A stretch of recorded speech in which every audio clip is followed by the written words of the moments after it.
Afternoon, sir. This is Arjuman Akhtar from the Red 5 team and today we are here to study history. हम लोग class 9 की history का एक chapter study कर रहे थे, द फ्रेंच रेवोल्यूशन. ठीक है, हमने अब previously emerging of third class तक क्लासिफिकेशन किया था. आज हम लोग उसका फर्दर और क्लासिफिकेशन करेंगे. प्रीवियसली हमने ये देखा था कि वहाँ के लोगों ने एक नया फॉर्म गवर्नमेंट स्टार्ट किया था जो डिपेंड करता था उनके मेरिट पे, not on the basis of there birth. उनका कहना था थर्ड क्लास पीपल का, जिन्होंने एक नया बिजनेस और इंडस्ट्रियलिस्ट का क्लास स्टार्ट किया था, that is emerging the middle class one, कि लोगों को उनकी बर्थ के हिसाब से ना जज किया जाए, प्रिविलेज ना दी जाए, बल्कि that should be given on the merit. ठीक है, एक नया फॉर्म ऑफ गवर्नमेंट वहाँ पे सेटअप हुआ, किसके द्वारा? रोसिया के द्वारा. ठीक है, और वो किसके ऊपर बेस्ड था? दैट इज बेस्ड ऑन एक सोशल कॉन्ट्रैक्ट पे बेस्ड था, जो लोगों और उनके रिप्रेजेंटेटिव, जो भी पर्टिकुलर ग्रुप के रिप्रेजेंटेटिव थे, उनके बीच में ये गवर्नमेंट का प्रपोजल साइंड हुआ था. ठीक है, ठीक इसी तरह मॉन्स्टेक्यू जो है, मॉन्स्टेक्यू ने भी एक मैं कह सकती हूँ प्रपोजल निकाला जिसमें डिवीजन ऑफ पावर था. ठीक है, उस प्रपोजल के हिसाब से जो पावर डिवीजन था वो गवर्नमेंट के बीच में और लेजिस्लेटिव और एग्जीक्यूटिव ग्रुप में, लेजिस्लेटिव, एग्जीक्यूटिव, जुडिशरी, ये जितने भी ग्रुप्स हैं इन सब में पावर का डिवीजन था. ठीक है, सिमिलरली इससे पहले जो गवर्नमेंट सेटअप हुई थी बाय रोसिया, उसमें क्या था कि हर लोग अब उनके मेरिट के हिसाब से प्रिविलेज दिए जाए, ना कि ऑन द बर्थ. तो ठीक इसी तरह एक नया गवर्नमेंट फॉर्म हुआ, दैट इज बाय मॉन्स्टेक्यू, जिसका बेसिस था डिवीजन ऑफ पावर. सरकार, गवर्नमेंट, उनके लेजिस्लेटिव, उनके एग्जीक्यूटिव और उनके जुडिशरी ग्रुप के द्वारा. ठीक है, यूएसए में क्या था ना, ये जो मॉडल था गवर्नमेंट का, इसे फोर्स में डाल दिया, मतलब इसे एनर्जी में डाल दिया गया कि इस गवर्नमेंट को अब इस्टेब्लिश किया जाए, इस तरह की गवर्नमेंट को अब वर्किंग पोजीशन में लाया जाए.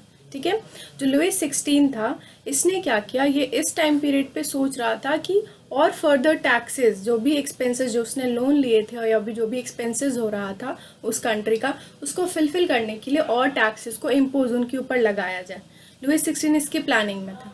ठीक है, तो ये था हमारा प्रीवियस डिस्कशन. अब हम लोग ये जानते हैं इन सब चीज़ों की वजह से the outbreak of revolution, revolution क्यों हुआ. ठीक है, जिसे हम लोग फ्रेंच रेवोल्यूशन कहते हैं, वो क्यों हुआ?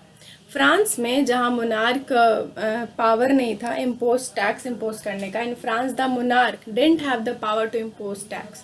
मोनार्क के पास ये ताकत नहीं थी कि वो टैक्स उनके ऊपर लागू कर सके. ठीक है, डायरेक्टली. तो उन्होंने क्या किया, उन्होंने एक मीटिंग बुलाई, ई स्टेट्स की मीटिंग बुलाई, जिसमें जनरल थे. ठीक है, ई स्टेट का जो जनरल मतलब कहते हैं, हम लोग ने हमेशा देखा है ना, इससे पहले मैंने आप लोगों को बताया कि वो ग्रुप उनके रिप्रेजेंटेटिव और उन लोगों के बीच में साइन हो. तो जो पर्टिकुलर ग्रुप के रिप्रेजेंटेटिव थे, जो ईस्ट ग्रुप के थे, ई स्टेट के, वो थे जनरल पॉलिटिकल बॉडीज और भी जितनी थी, लेजिस्लेटिव, एग्जीक्यूशन और भी जितनी हायर लेवल अथॉरिटी थी. क्योंकि जब कोई बड़ा डिसीजन लेना होता है तो अब यहाँ पे मोनार्क उसको इम्पोज नहीं करेगा, यहाँ पे उन्हें एक मीटिंग बुलानी थी. ठीक है, ई स्टेट्स की उन्होंने मीटिंग बुलाई जिसमें जनरल थे, पॉलिटिकल बॉडीज थी, और तीनों ई स्टेट्स जो है ना, first one, second one, the nobility, clergy and the third class, ये तीनों ई स्टेट के रिप्रेजेंटेटिव्स भी आए हुए थे इस प्रपोजल को टैक्स ऑन करने के लिए. ये जो नया टैक्सेशन का प्रपोजल था कि और टैक्स इम्पोज किया जाए ताकि इस स्टेट, इस कंट्री की जितने भी एक्सपेंसेस है, उसके जितने भी लोन्स, उसको फुलफिल की जाए. ठीक है, तो लुई 16 5 में 1789 को एक असेंबली बुलाता है इस प्रपोजल को पास ऑन करने के लिए. ठीक है, ये जो न्यू टैक्सेशन का प्रपोजल था लोगों में फैलाने के लिए. तो जो रिप्रेजेंटेटिव्स थे सेकेंड ई स्टेट के, वो प्रेजेंट थे, और थर्ड ई स्टेट के लोग यहाँ पे बच्चों बहुत यूनिक तरह से प्रेजेंट थे. यहाँ पर थर्ड स्टेट के लोग उस तरह से खुद को रिप्रेजेंट किए इन अ प्रॉस्पेरस वे, अच्छी तरह से. मतलब कि थर्ड ई स्टेट अभी क्या कर रहे थे, उस टाइम पीरियड पे एजुकेट हो रहे थे, खुद को एजुकेट कर रहे थे. क्यों? ताकि वो अपने मेरिट के बेसिस पे जाने जाए, आइडेंटिफाई किया जाए, not on the basis of their birth. वो एक नया क्लास बना रहे थे. तो यहाँ पे थर्ड ई स्टेट उसी तरह खुद को रिप्रेजेंट कर रहे थे, अपने एजुकेशन और अपने प्रॉस्पेरस के थ्रू वो खुद को वहाँ पर रिप्रेजेंट कर रहे थे, how much they are educated, उस लेवल पे वो लोग. सेकेंड ई स्टेट तो एज ऑब्वियस वहाँ पे प्रेजेंट था ही, क्योंकि वो लोग तो उसी ग्रुप में है. लेकिन ये लोग खुद को एजुकेटेड ग्रुप और अच्छे प्रॉस्पेरस, मतलब वेल डेवलपिंग ग्रुप में शो कर रहे थे. तो इस प्रिंसिपल के हिसाब से, इनके हिसाब से जो ये जो नया टैक्सेशन था, इस principle, according to the principle, estate को क्या था ना, हर ई स्टेट को, हर स्टेट मतलब फर्स्ट और सेकेंड और थर्ड, सबको एक वोट देने का प्रिविलेज मिला था. लेकिन जो थर्ड ई स्टेट थे वो इस बात से रिजेक्ट कर रहे थे, ऑब्जेक्शन कर रहे थे. उनका कहना था कि ना सिर्फ एक ग्रुप को ये मिले, बल्कि हर ई स्टेट के हर मेंबर को 1 वोट का प्रिविलेज मिले. मतलब 1 वोट देने की अलाउंस हर ग्रुप के लोगों को मिले। दैट से फर्स्ट ई ग्रुप है, फर्स्ट ई स्टेट है, तो फर्स्ट ई स्टेट पूरा ई स्टेट मिलके 1 वोट कन्वे करता है, लेकिन उनका कहना था कि फर्स्ट ई स्टेट में जितने लोग हैं वो सब लोग 1 वोट का अलाउंस दें, सबके पास 1-1 वोट का हक होना चाहिए। वैसे ही सेकेंड ई स्टेट का, वैसे ही थर्ड ई स्टेट का, ठीक है, सब मेंबर के पास 1-1 वोट देने का राइट होना चाहिए। ये डिमांड उन लोगों ने वहाँ पर की, उस असेंबली में की। ये डिमांड उन लोगों की एक्सेप्ट नहीं हुई। थर्ड ई स्टेट का ये प्रपोजल रिजेक्ट कर दिया गया, ठीक है, कि ऐसा नहीं होगा, सिर्फ ग्रुप वाइज 1 वोट दिया जाएगा, ग्रुप में हर इंसान को 1-1 वोट देने का अलाउंस नहीं मिलेगा, उन्हें अनुमति नहीं दी जाएगी। बस इस बात को लेकर के जब उनका रिजेक्शन हुआ, इस बात को लेकर थर्ड ई स्टेट के मेंबर्स ने क्या किया, प्रोटेस्ट पे बैठ गए। They walk out and they gone to the protest. और उन लोगों ने ये प्रॉमिस किया, दे प्रॉमिस कि जब तक यहाँ का कॉन्स्टिट्यूशन ऐसा नहीं बन जाता फ्रांस में कि जो मोनार्की उसकी पावर को लिमिट कर दिया जाए, कम, वो कभी भी अपने पावर का कहीं पे भी इस्तेमाल ना करे, किसी जगह पे उसकी पावर को लिमिट कर दिया जाए, तब तक हम वहाँ से नहीं हटेंगे। उन्होंने मतलब ये वो कर लिया था, उन्होंने ये ठान लिया था कि जब तक हमारी ये मांग पूरी नहीं होगी हम प्रोटेस्ट से नहीं हटेंगे।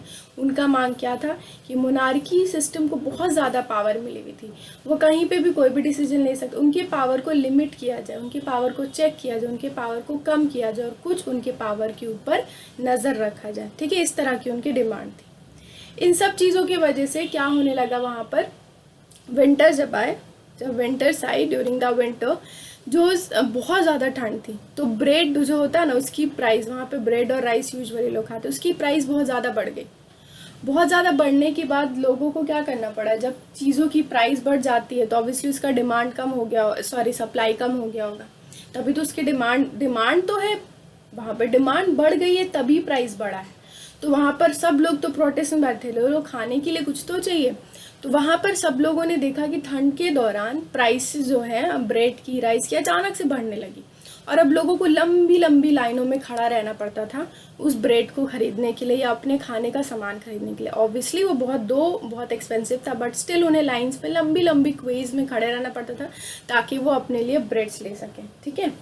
लेकिन उसी टाइम एक अफवाह फैला दी गई, एक रूमर्स फैला दिया गया उन सब के दौरान कि जो लॉर्ड्स है मेनर के, मतलब हर एक बिल्डिंग्स जो है वहाँ पे, या जो भी लैंड ओनर जो होते हैं, जो किसी लैंड अपने पास रखते हैं, कॉन्स्टिट्यूशन को रन करते हैं, उनके अंदर इसमें लेबर काम करते हैं, वो जो है उन्होंने क्या किया है, बैंड्स ऑफ ब्रिगेंड्स बच्चों का एक कलेक्टिव ग्रुप ऑफ पीपल होते हैं, हम लोग अपने लैंग्वेज में कह सकते हैं ना गुंडे का झुंड होता है ना, दादा लोग जो होते हैं, दादा जो जाके वसूली करते हैं, आप लोग को पता है, भाई लोग, दादा लोग, मूवीज़ में देखा ही होगा आप लोगों ने।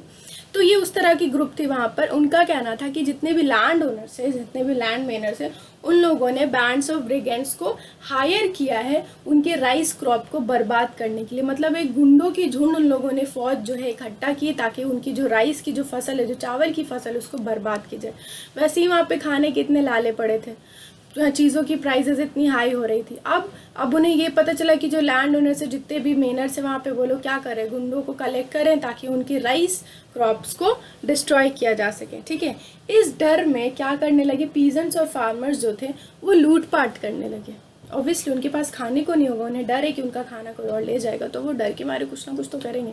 तो उन लोगों ने लूटपाट करना शुरू कर दिया, जा कर के गोडाउनें लूटने लगे, गोडाउन जो होती थी चावल की वो, और वो जो रिकॉर्ड्स वहाँ पे रखे होते थे ना उनके कर्ज के, ठीक है, जो हम लोग जिसको कहते हैं ना माइनोरल ड्यूज़ हम लोग कहते हैं, ठीक है, MANORIAL, मैनोरल ड्यूज़ हम लोग कहते हैं। उस रिकॉर्ड को, उस डॉक्यूमेंट्स को वो लोग जला देते थे, जाके लूटते थे उनके गोडाउन को और उस रिकॉर्ड को जला देते थे। माइनोरल ड्यूज़ वो होता है बच्चों जो पीजेंट्स और फार्मर्स ना आपका नोबिलिटी ग्रुप से लेते हो, या नॉबल्स जितने भी होते हैं ना, उनसे जो भी वो लोग लोन्स लेते, जो भी उधार लेते हैं ना, वो रिकॉर्ड कायम होता है, उसको हम लोग माइनोरल ड्यूज़ कहते हैं, ठीक है। तो उस रिकॉर्ड को लोग जला देते थे कि कोई रिकॉर्ड ही नहीं रहेगा ड्यूज़ का, लोन का, तो इन्हें कोई पैसा देना ही नहीं पड़ेगा। इस वजह से नॉबल्स बहुत ज़्यादा डर गए, तो वो अपने अपने घरों से भाग जाते थे। इस टाइम पे nobles fled away, run away, वो अपने अपने घरों से भाग जाए डर के मारे। उन्हें डर लगने लगा क्योंकि थर्ड ई स्टेट तो बहुत ज़्यादा फैल गया था। वो लोग अब रेवोल्यूशन के टाइम पर आ गए थे, और इस तरह की रेवोल्यूशन क्या वो लोग किसी की नहीं सुन रहे थे। ठीक है। लुई 16 ने क्या किया, वो मतलब उसने अकॉर्ड किया, इस जो असेंबली थी उसकी रिकॉग्नाइजेशन उसने फिर से बुलाई और असेंबली को उसने ये एक्सेप्ट किया इस प्रिंसिपल को कि उसकी पावर को चेक किया जाएगा। अब कॉन्स्टिट्यूशन जो है, अब एक कॉन्स्टिट्यूशन बनेगा जो लुई 16 की पावर को चेक करेगा, मॉनिटर करेगा, मतलब कि उसकी पावर लिमिट होने वाली थी। ये लोगों से तंग आ गया, वो ऑब्वियसली कुछ ना कुछ तो करेगा ही। नॉबिस लोग अपने घरों से भाग रहे थे, वहाँ की फाइनेंशियल कंडीशन, इकोनॉमी कंट्री का कैसे चलेगा। तो लुई 16 ने असेंबली बुलाई, असेंबली में ये बोला कि वो इस प्रिंसिपल को मानने को तैयार है कि उसकी पावर को, the power of his will checked by a constitution, monarchy की पावर अब चेक होगी कॉन्स्टिट्यूशन के थ्रू। ठीक है, असेंबली ने ये बात पास कर दी, असेंबली ने इस ऑर्डर को पास कर दिया। फ्यूडियल सिस्टम अब क्या हो गया, वहाँ पे अबॉलिश हो गया। फ्यूडल सिस्टम क्या होता है बच्चों, फ्यूडल सिस्टम एक ऐसा सिस्टम है जिसमें लैंड ओनर्स या जो भी कंट्री जो रन हो रही है वहाँ के लोग लैंड अपने अंडर में रखते हैं, ठीक है, और उससे जो लेबर्स वगैरह होते हैं उनसे काम करवाते हैं या उनके द्वारा उसके एवज में उनसे काम करवाते हैं और उन्हें कुछ वेजेस देते हैं। तो ये होता है फ्यूडल सिस्टम। या हम लोग कह सकते हैं फ्यूडल सिस्टम पहले ज़माने की कंट्री को रन करने का या उस सोसाइटी के कल्चर को रन करने का एक तरीका होता था कि जिसमें उनके पास ज़मीनें हैं, वो उस पर काम करवा रहे, उससे वेजेस बन रही, वेल्दी हो रही है, इकोनॉमी कंट्री का उसी पर डिपेंड करता है। एक सोसाइटी को रन करने का एक सिस्टम था फ्यूडल सिस्टम, ठीक है, जिसमें लैंड्स वो लोग अपने पास रखते थे और उस पर फिर लोगों से, उनके लैंड वर्कर्स जितने भी होते हैं, फार्मर्स, पीजेंट्स, उस पर काम करवा के उन्हें फिर पैसे देते थे। तो जैसे ही ये फ्यूडियल सिस्टम, जैसे ही मोनार्की पे अब चेक होने लगा उसकी पावर पे, लुई 16 ने जैसे ही ये प्रिंसिपल को एक्सेप्ट किया, एक ऑर्डर पास हुआ, इस ऑर्डर को पास कर दिया गया दैट कि Louis 16 that power of Louis 16 will be check by a constitution. इसके बाद जब उसकी पावर चेक हुई तो फ्यूडियल सिस्टम भी क्या हो गया, अबॉलिश। अबॉलिश मतलब टू एंड, खत्म होना, तो अबॉलिश हो गया, फ्यूडल सिस्टम खत्म हो गया, ठीक है। और इसने क्या किया, सिस्टम ने, जब ये फ्यूडल सिस्टम खत्म हुआ, जो टैक्स लगता था, ये जो फ्यूडल सिस्टम का ख़त्म होना था, that is on 4th of August 1789। 4th of August 1789 को ये ऑबोलिशन हुआ और फ्यूडल सिस्टम, और इसके साथ साथ वो टैक्स को भी ख़त्म कर दिया गया, ले लिया गया। वो जो तिथेस था ना बच्चों, जो चर्च के लोग लेते थे आम आदमी से, उस तिथेस को भी एंड कर दिया गया, अबॉलिश कर दिया गया कि अब वहाँ के जो ओनर्स है वो तिथेस नहीं लेंगे। तो फ्यूडल सिस्टम अबॉलिश हुआ, टैक्सेशन वहाँ पे अबॉलिश हुआ, एक्सटर्नल मतलब एक्स्ट्रा कोई भी टैक्स अब लोगों से नहीं लिया जाएगा। टिथेस उनमें से एक था, तो टिथेस का भी अबॉलिशन हो गया। ओके, टिथेस को भी ले लिया गया, taken away from the other groups of people. Okay, so that's all for today. आज के लिए इतना एक्सप्लेनेशन आपका काफ़ी है। In the next class we will be discussing the next topic. हम लोग नेक्स्ट टॉपिक आगे का डिस्कस करेंगे, अभी थोड़ा लेंथी चैप्टर है, so have some patience. Okay, see you in the next class. Till then, don't forget to study a little bit. Okay, be safe at home, bachcho. Thank you for listening.